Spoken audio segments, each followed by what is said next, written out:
Prince, the Rainbow Children, and the transmission of higher truth. Prince Rogers Nelson was a musical genius, a virtuoso and a revolutionary.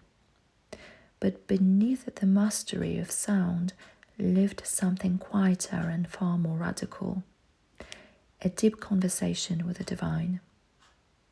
Prince was a mystic operating through sound and art. Interestingly, as the crowd cheered, Prince often pointed upward, reminding us that the music flowed from something greater than him. That way, he showed his humility by acknowledging a source beyond himself. Prince didn't approach spirituality as performance or trend. He approached it as law, as something precise, demanding, intimate. His music often feels less like self-expression and more like transmission, as though certain truths could only reach us through melody, rhythm, and symbol. This principle, working through source rather than ego, pulses at the heart of the Rainbow Children. So let's dig in. Number 1. The Rainbow Children as a spiritual text. The Rainbow Children is not a narrative song in the conventional sense. It unfolds like scripture, layered, symbolic, uncompromising. Prince is not explaining spirituality. He is speaking from within it. The song asks a question that cuts past culture, past religion, past identity. Who is your real father? Prince isn't referring to lineage, ancestry, or doctrine. He's pointing directly at the source of all that exists and has ever existed. This is also the question asked by mystics. It's a metaphysical question. Prince answers with language that sounds ancient rather than authored or even poetic. This is not pop songwriting, but cosmology. He's pointing toward the eternal source from which all things arise, the everlasting one, the one who came from nothing. He came from nothing, and yet from this one everything comes. This is a reference to the source of all creation. Nothing here is not absence. It is the unmanifest field, the same paradox described in ancient metaphysics, the source that precedes form. Not only form, but also thought and time itself. It's about the void that mystics describe not as empty, but as infinitely pregnant. We can also say that Prince is referring to the absolute, or what scripture calls I am.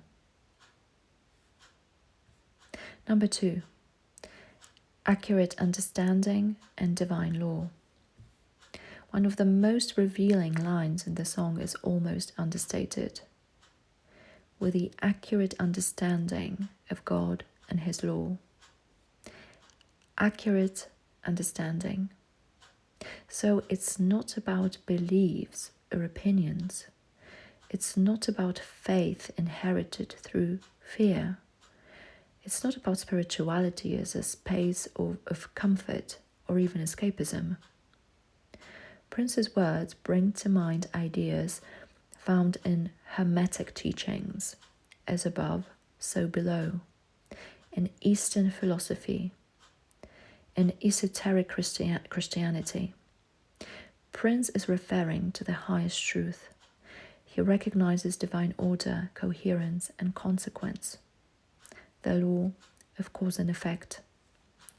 He recognizes those things as fundamental. And when saying they went about the work of building a new nation, it's not about a political system, but a new level of frequency and consciousness, divine consciousness. It's a concept that feels almost prophetic today. Number 3, who are the rainbow children? The rainbow children symbolize a way of being rooted in truth, awareness, and inner alignment. Prince is describing beings who allow higher truth to pass through the density of the human body, emotion, and history without distortion. The rainbow children are not rebels escaping Earth. They're not spiritual bypasses either. They're integrated beings who understand everything is one. They have allowed higher truth to pass through the density of human experience without distorting it into fear. When Prince calls the rainbow children to rise, he is calling for responsibility, an invitation to live with awareness, coherence, and memory of origin. Rise in consciousness, rise in responsibility, rise out of unconscious inheritance and into chosen alignment. Interestingly, Prince was talking about this topic long before mass conversations about collective awakening and the concept of New Earth. Number 4, I am, and the birth of the Son of Man. Here's one of the most profound passages of the song. The one who commands your mama with the simple phrase, I am. This line may unsettle some people because it sounds literal. If you don't understand symbolic language, but mystically, mother is creation itself. Matter, the womb, form, time, the receptive principle, is the archetypal feminine. I am is not a name. It is being itself, existence before definition. In the Bible, when Moses asks God for a name, the response is simply, I am. In Eastern traditions, the same truth appears as pure awareness, existence without qualifiers. When Prince continues, and every time that she obeys, she gives birth to the Son of Man. He's not speaking about a single historical event. He's describing a mystical process. This is about consciousness incarnating through form. So whenever matter aligns with consciousness, the divine takes form. Not once, repeatedly, continuously. It's a never-ending process. It's a never-ending story. This song brings to mind Christ consciousness, Buddha nature, or divine self-awareness. These are different concepts and different languages that point to the same event, the source recognizing itself through form. Number 5, Prince's consistent transmission. The song Rainbow Children belongs to a larger pattern in Prince's work, where intimacy with the divine is treated as a lived relationship rather than an abstract idea. The artist never positioned himself as enlightened above others. He positioned himself as accountable to something higher. So Prince returns to intimacy with God again, and you can tell that his relationship with the divine is strong and grounded in truth. He understands very well he is a vessel for energy that goes beyond his earthly identity.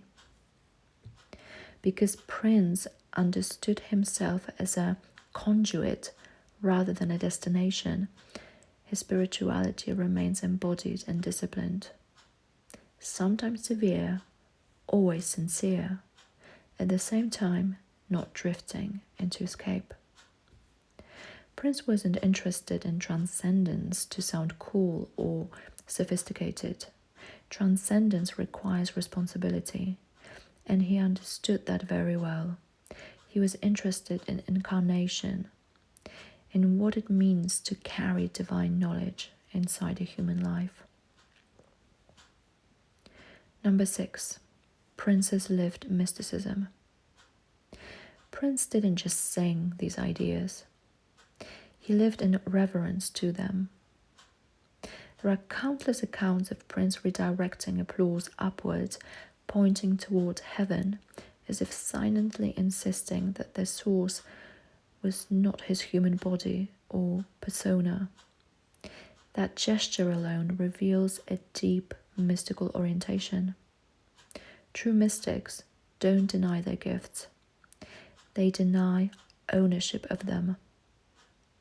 True mystics don't deny their gifts. They deny ownership of them. Again, Prince understood himself as a conduit. You hear this across his catalogue.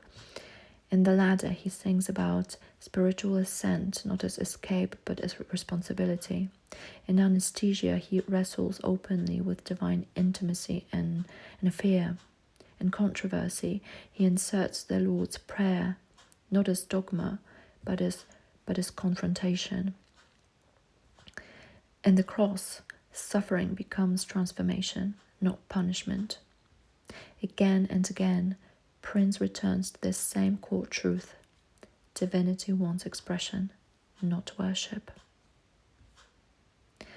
Number 7. Ahead of his time, or outside of time. Prince wasn't predicting the future. He was listening to something timeless. That's why his work feels more relevant now, not less. It's also worth noting that the language around New Earth and light workers has gone mainstream, sometimes diluted, sometimes commercialized. Prince's message never felt escapist. It felt embodied, grounded, earned. He wasn't trying to be fashionable spiritually. He was responding to an inner directive. That's the difference between aesthetic spirituality and lived mysticism. Prince paid a price for this alignment: isolation, misunderstanding, resistance. Mystics often do, but he never abandoned the transmission. Instead, he refined it. And that refinement is what makes the Rainbow Children so potent today. It doesn't tell you what to think, but reminds you of what you already know, somewhere deeper than memory. Number 8. Prince, the Rainbow Child, a final reflection. Prince is a healing force, but not only that. What he offered went beyond healing. It had the power to activate something in you, remembrance.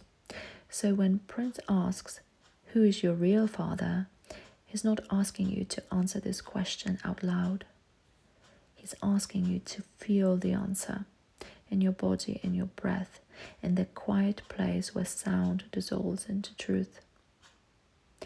Prince was a beautiful soul, not perfect, not elevated above humanity, but deeply devoted to something higher, moving through humanity.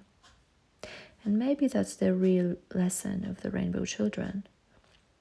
That divinity doesn't descend to save us, but waits for us to align. This way it can be born again as us. Let me repeat that one. Divinity doesn't descend to save us, but waits for us to align. This way it can be born again as us. Long before today's spiritual language became widespread, Prince was already living and expressing these truths with sincerity and discipline. He was ahead of his time because he was attuned to something timeless, something that transcended cultural cycles. The Rainbow Children isn't to entertain the listener. It's a much deeper and meaningful conversation. The question Prince quietly asks throughout this work is existential. Who are you really? And who or what are you? Where do you come from? Do you know the universal laws that govern everything? Do you know what is waiting to be born through you? Finally, rather than claiming ownership over his talent, Prince acknowledged its origin. That simple gesture reflects an understanding that the highest form of artistry doesn't glorify the artist, but reveals the source. The highest form of artistry doesn't glorify the artist, but reveals the source. It's a quiet expression of humility that speaks louder than acclaim. It's a deeper kind of greatness. If you like this episode, don't forget to like, comment, and subscribe for more on music and other magical topics. Thank you for listening. Until next time.